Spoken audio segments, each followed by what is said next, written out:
Hey yo, it's that time of day again. Let's discuss Big Wheel. We have an interesting layout. We can put the entrance and exit on either side, but not on either of the smaller sides of the ride footprint, which is kind of interesting. We see this pretty often though. We're gonna see how guests pathfind around this once we actually get the ride situated. But for now, having the entrance and exit here is fine. Big Wheel has a capacity of 120, which is a lot. You can cram a lot of guests in these baskets. So as usual, I like to say this is about 7 guests long. I need to do some math for this one. This 17 lengths or so, 15, 16, 17, and some change. But this is the length that you're looking for to get all the guests on the ride that you need. However, if you're putting this in a park with a practical setting, you'll want this line to be about 2 to 3 times as long. Its base stats are 150. It only has one ride sequence and it's just a regular cycle, as far as I understand it. Spin clockwise. Its base testing stats are 2.0 excitement, 1.6 fear, and 1.5 nausea. Something you should know, Big Wheel is at default ranked 100 on the sheet, which is 100 out of 110.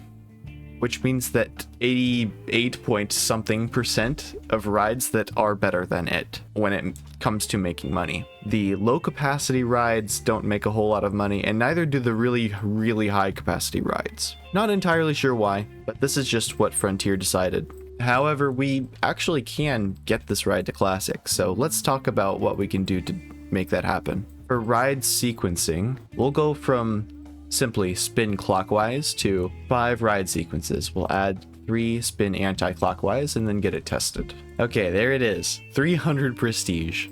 Exactly enough to get this ride to Classic.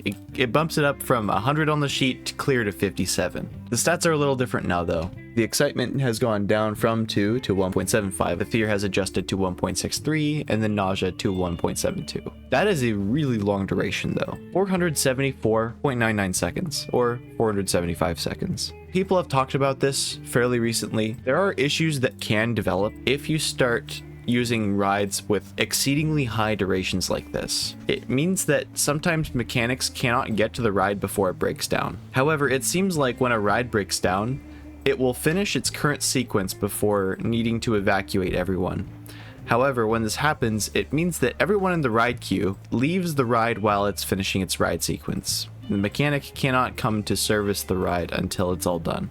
So it can cause some infrastructural issues, and because it's going on for so long, the mechanic can't get in until the ride is done operating. However, in practice, this isn't actually that bad. You still make quite a bit of money on this, although it's comparatively less lucrative than other options. It's still something that looks classic and can be used in parks to great effect. Bargain pricing changed, it went to 8.45. It also has a very small footprint. So for all of the people that are getting crammed onto this ride, just look at how much real estate it takes up. It's less than other rides that have significantly lower capacity than this, so Big Wheel is actually incredibly space efficient for getting your guests to be happy while in your park. However, that's only maybe partway the case. Right around 1.75 excitement, you might start to see some people complaining about how uninteresting Big Wheel is. But you don't place it because it's interesting, and there's no way to make it more exciting than 2 excitement. And so for all those reasons, I think it's about time that we place this over into our rankings. I feel like Big Wheel is very lackluster. It only has enough prestige to get it to not be out of the classic category. It's not like guests will stop using it after a certain point, but it does get very close. Comparatively to a base Star Wheel, it makes ever so slightly less or comparatively the same amount. Any of the adjustments that you would make to its ride sequencing compared to a Star Wheel that you just plop down and forget about. Big Wheel is not one of those set and forget sort of attractions. If you don't put it exactly correct, you will have problems with it getting ridership after about 5.3 days in game. After placing it, that is. So I think a C is pretty fitting. Very close to the bottom, but because it actually does perform relatively well, it's about middle of the pack when you set all of its ride sequences correct. And it can also load up a whole bunch of guests all at once, meaning that you can keep your guests off the streets and on rides more often.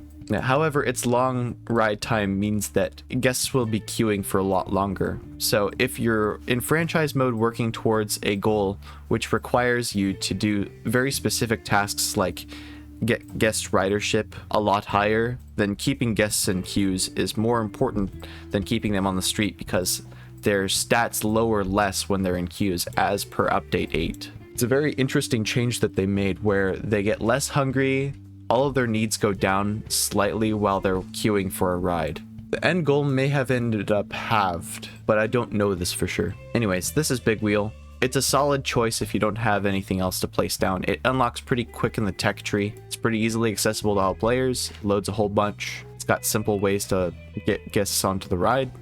And that's pretty much it. That's it for this ride review. Thank you for watching, and have a lovely day. That's an order. Follow it, good soldier. Bye, YouTube.